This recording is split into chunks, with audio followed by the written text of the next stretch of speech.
के live bulletin में और आपके साथ मैं हूं शिवानी गोस्वामी। ओम प्रकाश राजभर को लेकर लगातार चर्चाएं हो रही हैं क्योंकि उनका जो स्टैंड है वो समझ जो है नहीं आ रहा है। यहाँ पर हम चर्चा करेंगे और जानने की कोशिश करेंगे कि ओम प्रकाश राजभर जो है वो आने वाली राजनीति में कहां पर नजर आने वाले हैं, क्योंकि समाजवादी पार्टी अखिलेश यादव से पहले ही ऑलरेडी तलाक ले चुके हैं वो। अगर हम ओम प्रकाश राजभर की भाषा में बात करें तो समाजवादी पार्टी से ऑलरेडी जो एक नाता था वो टूट चुका है, गठबंधन से वो बहुत पहले ही हट चुके हैं।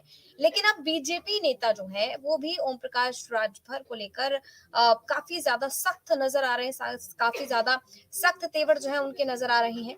तो यहाँ पर हमारी कोशिश ये भी रहेगी कि हम यहाँ पर अपने एक्सपर्ट से जानने की कोशिश करें कि अब क्या कुछ इस पर होने वाला है, और साथ ही तमाम लोग जो हमें इस वक्त लाइव देख रहे हैं, आप लोग भी हमें कमेंट करके बताइए कि आपके मुताबिक ओम प्रकाश गाली देगा। हाँ। जो कार्यकर्ता जूता से नहीं मारेगा तो पूजा करेगा। तो अध्यक्ष जी को समझाइए कि उनको ना ले। अध्यक्ष को हम काहे लिए समझाएंगे? अध्यक्ष जी हमारे नेता है। तो क्या लगता है कि वो गलती कर रहे हैं? आप गलत कर रहे हैं। वो गलती कर रहे हैं? नहीं, वो काहे लिए गलत करेंगे? मऊ से दुर्गा किंकर सिंह की रिपोर्ट। वो जमकर जो है ओम प्रकाश राजभर पर बरसे। लेकिन दूसरी तरफ यहाँ पर एक जो बीजेपी का शीर्ष नेतृत्व है वो कहीं ना कहीं सॉफ्ट कॉर्नर राजभर को लेकर नजर आ रहा है। आलोक जी, आपके पास मैं आऊंगी। यहाँ पर आपने पूरी रिपोर्ट सुनी और क्या कुछ यहाँ पर कहा, और मामला अब गाली गलौज तक पहुंच गया है। मतलब बात अब सिर्फ भाषण की, वार पलटवार की नहीं है, अब वो इस हद तक गिर गया है कि बात जो है वो गाली गलौज तक पहुंच गई है। कैसे देख रहे हैं कि ओम प्रकाश राजभर का मतलब उसको ओम प्रकाश राजभर को लेकर जिस तरीके से अब गाली गलौज शुरू हो गए, बीजेपी नेता जो है वो गाली बक रहे हैं और कह रहे हैं कि भाई अगर कार्यकर्ताओं को गाली देंगे तो जूता तो मारेंगे, ये शब्द है उनके। कैसे देखते हैं आप इस बयान को? जी, मुझे लगता है ये पार्टी का निर्णय नहीं, ये एक व्यक्ति का निर्णय है। राजभर वर्सेस राजभर है। अगर एक राजभर आएंगे तो दूसरा राजभर असुरक्षित हो जाएगा। ये ज्यादा बड़ा कारण है क्योंकि पार्टी का जो राज्य का शीर्ष नेतृत्व है वो तो ये संकेत दे के गया कि जो हमारी विचारधारा से मैच करेगा उसको हम ले लेंगे। इसका मतलब है कि जो शीर्ष नेतृत्व है ऊपर के लेवल पे राजभर से कोई दिक्कत नहीं है। और अगर राजभर आते हैं और भारतीय जनता पार्टी के लिए लाभ की स्थिति में होते हैं, देखिए कोई भी दल चुनाव में जब जाता है तो मैक्सिमम लाभ की स्थिति के लिए जाता है। और भारतीय जनता पार्टी 2024 में लोकसभा चुनाव में उत्तर प्रदेश में 80 में से 80 सीटों की इच्छा रखती है या 75 प्लस इच्छा रखती है। उसमें राजभर उनके सहयोगी हो सकते हैं क्योंकि भाजपा के प्रदेश अध्यक्ष का यह बयान बताता है। लेकिन ये राजभर के आने से भाजपा के राजभर को दिक्कत है, तो वो मुझे लगता है कि ये व्यक्तिगत खुन्नस ज्यादा है, वैचारिक और पार्टी की नहीं। क्योंकि जब उनसे पूछा गया कि अगर पार्टी ले लेती तो उनकी मजबूरी फिर स्वीकार करेंगे, लेकिन वो चाहते ये है कि हम इतना रायता फैला दें कि वो असुरक्षित ना हो। राजभर के आने से बीजेपी के राजभर को दिक्कत हो सकती है ना, तो अपनी असुरक्षा को वो पार्टी कार्यकर्ता और पार्टी के गाली गलौज को लेकर के अपनी असुरक्षा को व्यक्त कर रहे हैं, ना कि भारतीय जनता पार्टी कहाँ असुरक्षित पार्टी है। इस समय विश्व की सबसे बड़ी पार्टी है, उत्तर प्रदेश में दूसरी बार सरकार बनाई है और वो 80 में से 75 प्लस टारगेट्स लोकसभा के लिए लेके चल रहे हैं। तो मुझे नहीं लगता कि भारतीय जनता पार्टी को कोई डर या किसी तरह के है। भारतीय जनता पार्टी सिर्फ अपने आप को लगातार मजबूत करना चाहती है। और मैं बहुत बार कह चुका हूं कि पूर्वी उत्तर प्रदेश में राजभर भारतीय जनता पार्टी को उन सीटों पर जहां 2000, 4000, 5000 मत से भारतीय जनता पार्टी हारी थी या हार सकती है, वहां राजभर का मत या राजभर की पार्टी का सपोर्ट बीजेपी को वो मिशन 75 प्लस में मदद कर सकती है। और भाजपा के जो प्रदेश अध्यक्ष हैं उन्होंने संकेत किया है, उन्होंने तो बहुत बड़ा संकेत किया कि जो भी हमारी विचारधारा से, मान लो अगर तो ये कह रहे हैं कि बीएसपी भी उनकी विचारधारा से जुड़ जाए तो क्या उनके साथ वो भी जुड़ जाएंगे। तो ये एक बड़ा बयान है भारतीय जनता पार्टी का। हालांकि राजभर जी, जो भाजपा के राजभर जी हैं, उन्होंने ये कह के प्रदेश अध्यक्ष की गरिमा का खंडन किया है। उनको ये बात कहने से बचना चाहिए था। भारतीय जनता पार्टी तो बड़ी अनुशासित पार्टी है, ये क्या इस तरह का गैर अनुशासनात्मक कार्य कर रहे हैं। ये इनका व्यक्तिगत मत हो सकता है, मुझे लगता है कि ये पार्टी का मत तो बिल्कुल नहीं है। ठीक है, आप पार्टी का मत नहीं है, व्यक्तिगत मत आप कह रहे हैं। मतलब पर्सनल उनको इनसिक्योरिटी है कहीं ना कहीं कि वो भी राजभर है और राजभर अगर आ जाएंगे तो इम्पोर्टेंस जो है वो कम हो जाएगी। लेकिन आलोक जी, एक चीज समझना चाहेंगे यहाँ पर कि जैसे कि आपने कहा कि एक पर्सनल ओपिनियन है पार्टी के एक नेता का, लेकिन जिस तरीके से अगर मान लीजिए राजभर के लिए एक इशारों में जो प्रदेश अध्यक्ष हैं वो तो रास्ता खोल रहे हैं, भूपेंद्र चौधरी। तो कहीं ना कहीं क्या ये मान के चला जाए कि पार्टी के अंदर ही जो है अब थोड़ी सी अनबन हो सकती है अगर राजभर को एंटरटेन करेगी बीजेपी? नहीं, अब देखिए बीजेपी आज के, मैंने पहले आपसे कहा था कि ये विश्व की सबसे बड़ी पार्टी है और थोड़े बहुत मत भिन्नता और मतभेद हो सकते हैं। और दूसरा है कि व्यक्ति तो असुरक्षित होता है ना, राजनीति में क्या, राजनीति तो सबसे असुरक्षित डगर है। तो कोई व्यक्ति जब आता है तो किसी को डिस्प्लेस कर सकता है एक जगह। देखिए जगह तो फिक्स है ना, जगह ज्यादा नहीं हो सकती है। तो अगर कोई नया आएगा तो पुराना जाएगा। वैसे भी ये सांसद नहीं, पूर्व सांसद है। आप देखिए खुद ही वो असुरक्षित है, तो पूर्व सांसद है। राजभर के आने से जो राजभर वोट में इनका नेतृत्व हो सकता है या इनकी पकड़ हो सकती है, वो पकड़ उनकी पूंछ पार्टी में कमजोर हो सकती है। क्योंकि फिर ये कैसे कहें कि राजभर के नेता ये कहते होंगे हम हैं। लेकिन अब अगर दूसरा राजभर आ जाएगा जो कि डिक्लेयर्ड बड़ा नेता है, तो जो छोटा राजभर है या जो भी एक्स सांसद राजभर है उसको तो दिक्कत आएगी। लेकिन हाँ, इस रूप में भी ले सकते हैं कि भारतीय जनता पार्टी एक बड़ी अनुशासित पार्टी है। तो इस तरह के बयान हमें भारतीय जनता पार्टी में बहुत कम दिखते हैं। और इसका मतलब ये जरूर है कि कहीं ना कहीं राजभर के आने से भारतीय जनता पार्टी के अंदर भी एक बड़ा वर्ग है जो राजभर को भारतीय जनता पार्टी में लाने का बहुत पक्षधर नहीं है। हालांकि उसके कारण व्यक्तिगत हो सकते हैं, लेकिन वो बहुत पक्षधर दिखाई नहीं देता मुझे। ठीक है। कुछ लोग यहाँ पे कमेंट कर रहे हैं, जगदीश आलोक जी, के बीजेपी के साथ विचारधारा ओम प्रकाश राजभर की मैच नहीं करेगी। मैं जानना चाहती हूँ और तमाम लोग जानना चाहते हैं, तो वो कौन सी पार्टी है जिसके साथ में ओम प्रकाश राजभर की विचारधारा जो है वो मैच करेगी? मतलब सारे तो उन्होंने हथकंडे अपना के देख लिए हैं। पहले बीजेपी के साथ थे, सपा में गए, उसके बाद में फिर अटकलें लगने लगी कि भाई ये चाचा जो है वो अब दोबारा से गठबंधन करा सकते हैं। तो कौन सी पार्टी है जिसके साथ में जो है ओम प्रकाश राजभर की लंबी बन पाएगी? शिवानी, अब विचारधारा तो बीजेपी के साथ थे, तो विचारधारा मैच कर रही थी क्या बीजेपी की? क्या बीजेपी ने कैसे बना लिया था? जब तक राजभर जी किसी को गरियाते नहीं तब तक वो स्वीकार रहे। विचारधारा अब कहाँ रह गई है? याद करिए फर्स्ट टर्म में राजभर जी क्यों छोड़ के बीजेपी को चले गए थे? उनको लगा उस जाने से फायदा होगा। राजनीति में अब विचारधारा एक वाह्य आवरण मात्र है जिसके आधार पर हम जुड़ जाते हैं। अंदर जो चीजें हैं वो ये है कि लाभ कितना है, वोट कितना कोई दिला सकता है, विनिबिलिटी अब रह गई कि विनिबिलिटी कितनी है, विजय कौन दिला सकता है। विचारधारा के आधार पर होता तो ओपी राजभर को तो एक सीट ना मिलती। ओपी राजभर की विचारधारा क्या है?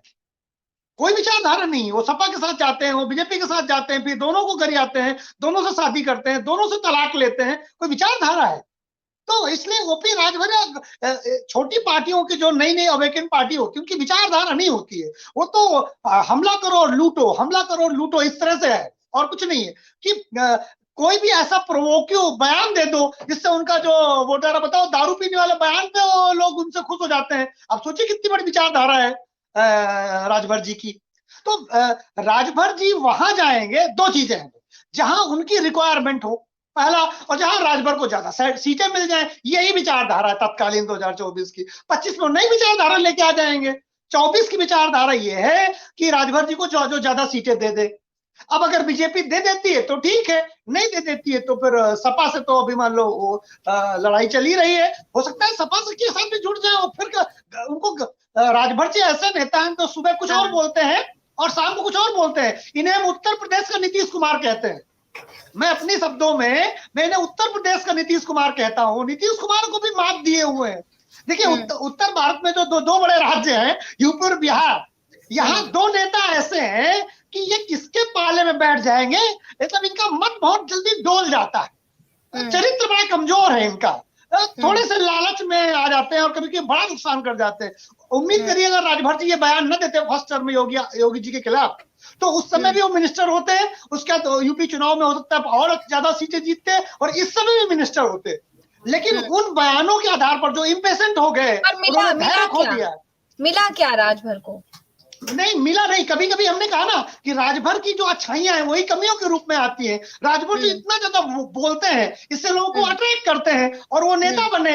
लेकिन इतना ज्यादा बोलते हैं, इसकी वजह से बीजेपी से बाहर निकल गए और उसके बाद आज कुछ नहीं मिला। और राजभर जी की उम्र 70 प्लस है। बेचारे सोच रहे हैं कि अब ऐसा ना हो कि उम्र ज्यादा बड़ी हो जाए और कुछ मिले ना। बीजेपी के बाद तो बहुत दिनों से डोरे डाल रहे हैं। अब बीजेपी इस बार उनका प्रपोजल स्वीकार नहीं कर रही, बोला बेटा तुम थोड़ा और भटक लो, जितना भटकोगे उतना फिर आने के बाद बयान नहीं दोगे, क्योंकि राजभर जी को क्या ना, सत्ता में आए, सत्ता में आने के बाद तो 6 महीने बाद फिर होगी जो कुछ उल्टा सीधा कहने लगे। तो कोई एक मुख्यमंत्री जिसको उसकी सरकार में जरूरत ही नहीं है, जो एक बहुत ताकतवर मुख्यमंत्री उत्तर प्रदेश का, वो इनकी उल्टी सीधी बातों को क्यों बर्दाश्त करेगी, या भारतीय जनता पार्टी ही क्यों बर्दाश्त करेगी। तो भारतीय जनता पार्टी ये इस बार एश्योर होना चाहती है कि जो तुम्हारी बयानबाजी है वो पार्टी में आने के बाद रुकेगी कि नहीं रुकेगी। अगर तुम यही बयानबाजी करते रहोगे तो फिर तुम दूसरा ठिकाना देखो, हम तुम्हारे बगैर भी काम चला ले। ठीक है, लेकिन 2024 में भी थोड़ी जरूरत है बीजेपी, तो हो सकता है कि बीजेपी इनको एक थोड़ा सा बेनिफिट ऑफ डाउट दे और अपने साथ जोड़ भी ले। जी ठीक है।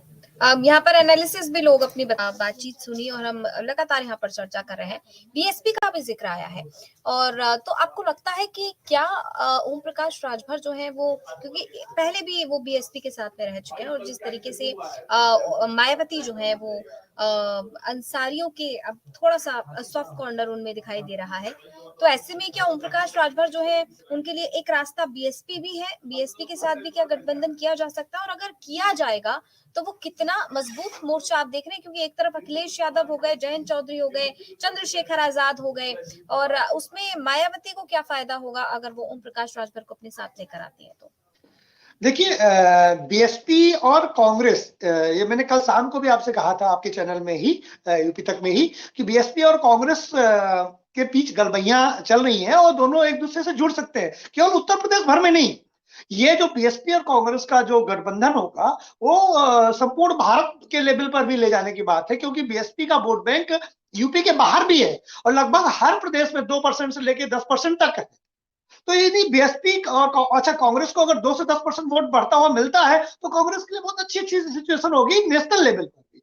तो जो बीएसपी और कांग्रेस और दोनों राष्ट्रीय पार्टियां हैं, तो दोनों का मिलन यूपी और यूपी के बाहर और ज्यादा फायदेमंद है। यूपी में भी बीएसपी और कांग्रेस मिलेंगे तो कुछ एक नया संकेत जाएगा, क्योंकि जो राहुल गांधी की भारत जोड़ो यात्रा है, इससे 2024 के लोकसभा चुनाव के लिए मुस्लिम मत कांग्रेस की तरफ और तेजी से अट्रैक्ट हो रहा है। और आप देखेंगे कि जयंत चौधरी वेस्टर्न उत्तर प्रदेश में कांग्रेस को समर्थन देते हुए दिखाई दे रहे हैं। तो मुझे कभी कभी ये लगता है कि एक नया गठबंधन भी बन सकता है, जिसमें कांग्रेस होगी, बीएसपी होगी, जयंत चौधरी की आरएलडी होगी और ओम प्रकाश राजभर की अपनी प्रसपा होगी, जो भी इनकी पीएसपी जो भी इनकी पार्टी है वो पार्टी होगी। तो 4 पार्टियों का एक मैं गठबंधन इस रूप में भी देख सकता हूं, क्योंकि जयंत चौधरी को लोकसभा चुनाव में इस गठबंधन से ज्यादा फायदा मिल सकता है।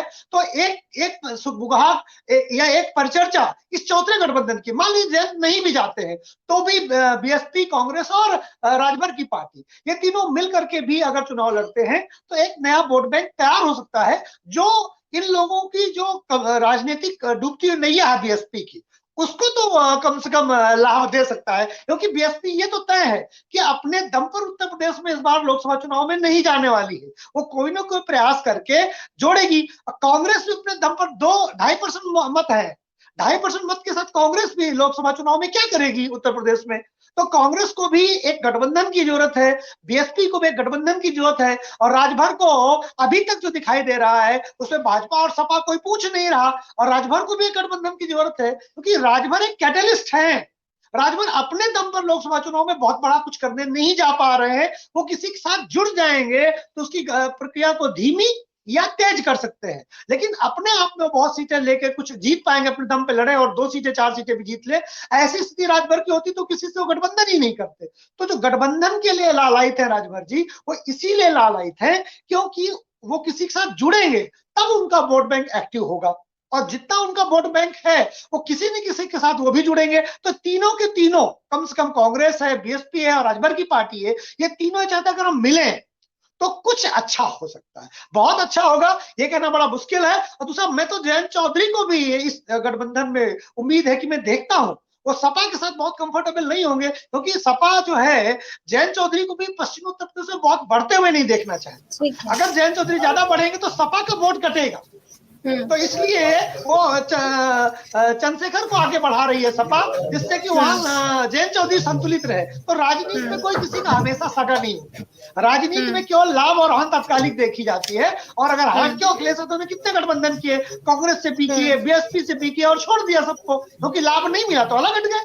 तो गठबंधनों में बहुत ज्यादा समय नहीं लगता, शॉर्ट टर्म गठबंधन ये दिखाई देते हैं। और उत्तर प्रदेश की राजनीति में 2024 में आप देखेंगी कि बहुत सारे शॉर्ट टर्म गठबंधन हमें दिखाई दे सकते हैं। जी ठीक है आलोक जी, बहुत बहुत शुक्रिया हमारे साथ इस लाइव चर्चा में जुड़ने के लिए।